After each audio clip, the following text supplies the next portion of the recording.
रघुकुल रीत सदा चली आई,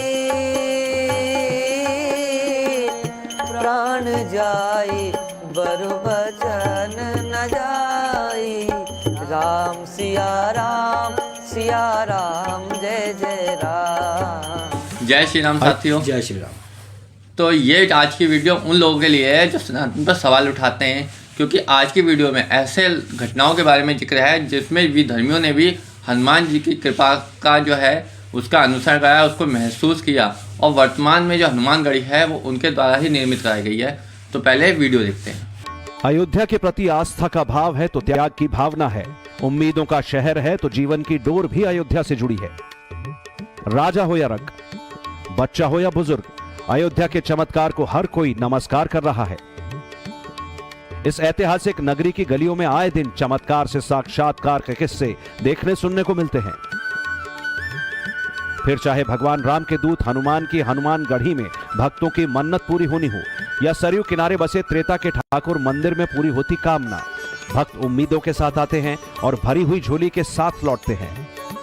भगवान राम जब त्रेता युग में अयोध्या के राजा थे तो उन्होंने अपनी प्रजा के सुख दुख का बहुत ज्यादा ध्यान रखा। सदियां बदल गईं, लेकिन लोगों की प्रभु राम के प्रति आस्था आज भी वैसे ही बरकरार है।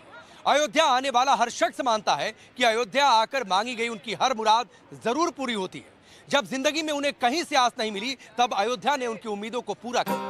कहते हैं अयोध्या में भक्त सबसे पहले हनुमान गढ़ी आते हैं, यहाँ के कोतवाल हनुमान जी के यहाँ मत्था टेकते हैं और फिर उसके बाद प्रभु श्री राम के दर्शन करते हैं। इस दौरान संकटों को हरने की कामना भी की जाती है। ऐसी ही आस्था हनुमान गढ़ी के प्रति अवध के नवाब रहे शुजाउद्दौला की बताई जाती है। मुगल बादशाह फिरोजुद्दौला और उसका बेटा यहाँ पर कल जोड़ के खड़ा हुआ, हनुमान जी के मंत्रों से अभिसिंचित करके तुरंत उसको पिला दिया और सामने में वह चंगा हो गया, निरोग हो गया। इसी से प्रसन्न होकर के हनुमान गढ़ी का महल वही मुगल बादशाह बनाया। कहते हैं जब दवा फेल हो जाती है तब अयोध्या में सच्चे मन से मांगी गई दुआ ही काम आती है। ये बात 1754 में शुजाउद्दौला ने उस वक्त महसूस की जब उसके शहजादे की तबीयत खराब हो गई। बताया जाता है कि हकीमों ने हाथ खड़े कर दिए। नवाब के वजीरों ने तब हनुमान गढ़ी के टीले में आकर मत्था टेका था। टीले के पुजारी बाबा अभयराम दास जी से शुजाउद्दौला के बेटे को ठीक करने की विनती की। दावा किया जाता है कि इसके बाद नवाब खुद बेटे के साथ पुजारी अभयराम जी से मिला और फिर जो कुछ हुआ उसने हनुमान जी के प्रति उसकी श्रद्धा न सिर्फ बढ़ाई बल्कि उन्हें हनुमान जी का परम भक्त भी बना दिया। चर्चा ये करते हैं कि नवाब शुजाउद्दौला के शहजादे जब बीमार पड़े तो बाबा अभयराम दास यहाँ के महंत हुआ करते थे, और उस दौरान जब कहीं के उपचार से कोई काम नहीं बना, शहजादे की तबीयत ठीक नहीं हुई, तो उस दौरान लोगों ने कहा कि एक बार आप हनुमान गढ़ी जाइए। तब हनुमान गढ़ी का ये जो दिव्य महल आपको दिखाई दे रहा है ये टीले के तौर पर था, लेकिन उस दौरान जब यहाँ पर आए तो बाबा अभयराम दास ने जो चरणामृत है वो मंत्रों के साथ छिड़क दिया शहजादे पर और शहजादा फिर ठीक हो गया। शुजाउद्दौला ने कहा कि बताइए हम क्या सेवा करें। बहुत जोर डालने पर फिर हनुमान गढ़ी के निर्माण का प्रस्ताव आया और फिर ये इसका पुनर्निर्माण हुआ हनुमान गढ़ी के इस मंदिर का। नवाब शुजाउद्दौला ने साल 1755 में अपनी राजधानी फैजाबाद के बदले लखनऊ ट्रांसफर कर दी और खुद वहां रहने लगा, लेकिन इसके बाद भी उसकी आस्था हनुमान गढ़ी के प्रति कभी कम नहीं हुई। हनुमान जी के प्रति जो आस्था और भक्ति शुजाउद्दौला ने दिखाई वो आगे भी उसके खानदान में नजर आई। शुजाउद्दौला के इतिहास और उसके मकबरे की जानकारी रखने वाले अरशद खान बताते हैं कि साल 1855 में कुछ मुसलमानों ने हनुमान गढ़ी पर कब्जा करने के मकसद से हमला किया। तब तत्कालीन नवाब ने अपनी सेना भेजकर हमलावरों को खदेड़ दिया और हनुमान जी के प्रति आस्था दिखाई। आज से 300 साल पहले अयोध्या अवध का हिस्सा थी। तब नवाब अपनी सल्तनत में मस्जिद और इमामबाड़ों को बढ़ावा दे रहे थे, मगर यही नवाब अयोध्या के हैरान करने वाले चमत्कारों को नमस्कार करते थे। कहते हैं कि अगर हनुमान जी की कृपा नहीं हुई होती तो शायद अवध शासकों का इतिहास आज बदला हुआ होता, क्योंकि अवध के शासक रहे वाजिद अली शाह की दादी मां को कोई संतान नहीं थी। दावा किया जाता है कि हनुमान जी ने सपना दिया और फिर उसी के बाद अवध वंश को आगे बढ़ाया जा सका। अवध की महारानी को कोई संतान नहीं थी, तो कि उन्होंने देश विदेश में अपना दवा इलाज करवाया, कहीं से उनको लाभ नहीं मिला। लोगों ने कहा कि आप भी उस मजार पे जाके मन्नत मानी, हो सकता है आपकी मुराद पूरी हो जाए। वो गई वहाँ पे मन्नत मानी। जब मन्नत मानी तो उनको गर्भ हुआ तो उनको हनुमान जी ने स्वप्न में दर्शन दिए कि जहाँ मन्नत मान के आई वहाँ कोई मजार नहीं है, मेरी प्रतिमा है, उसको खुदवाइए।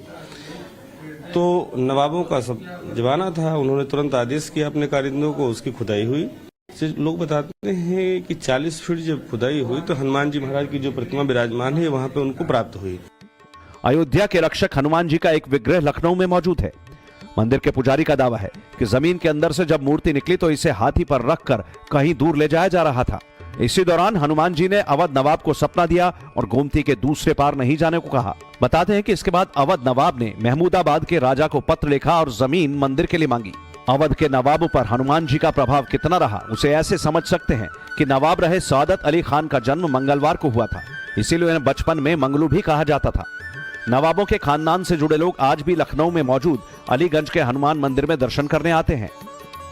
नवाब तो अभी तक आते हैं, अभी जो बुक्कल नवाब हैं या जो हैं वो उनके खानदानी परिवार के आते हैं, घंटा चढ़ाते हैं। वो सब लोग ये जो बड़े मंगल की परंपरा है उन्हीं के द्वारा प्रारंभ की गई है। यहाँ मंदिर ही उन्होंने बनवाया है। हनुमान जी के इस मंदिर में मन्नत मांगने की परंपरा सालों पुरानी है। तो वीडियो आप सबने देखी भाई, इसमें एक सवाल निकल के आता है कि लोग हमें मूर्ति पूजक कहते हैं भाई ये तो सनातन वाले हैं, ढोंगी हैं, ठीक है, इनका कल्चर जो है वो बहुत पुराना है, पिछड़ा हुआ है। तो हमारे सनातन में इतने चमत्कार क्यों होते हैं, किसी और में क्यों नहीं होते? और जब हमारे सनातन में सच्चाई है, चमत्कार है, हम सब कुछ दिखाते हैं, उसके बाद भी लोग हमारे सनातन पर उंगली क्यों उठाते हैं, हमें ढोंगी क्यों कहते हैं? इस पर क्या कहो? देखो, एक सीधा साधा उदाहरण है।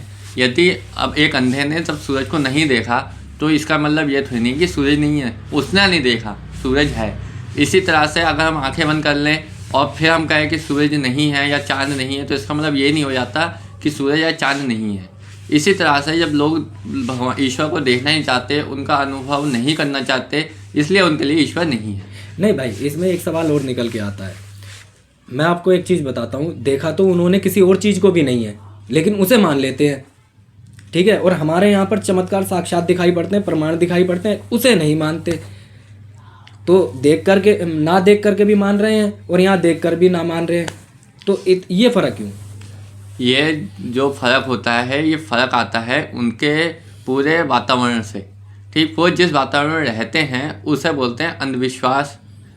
और उस अंधविश्वास के कारण जो है वो उस चीज़ को तो परखते हैं, लेकिन जो हकीकत है उससे वो बहुत कोसों दूर हो जाते हैं। चलिए, ये था आज का वीडियो। उम्मीद करते हैं आप सबको वीडियो पसंद आया होगा। तो चैनल को लाइक और सब्सक्राइब जरूर करना। ऐसे ही सवाल और ऐसे ही जवाब और ऐसे ही वीडियो लेकर के दोबारा आपके पास आएंगे। आप सभी को हमारा जय जय श्री राम। जय जय श्री राम।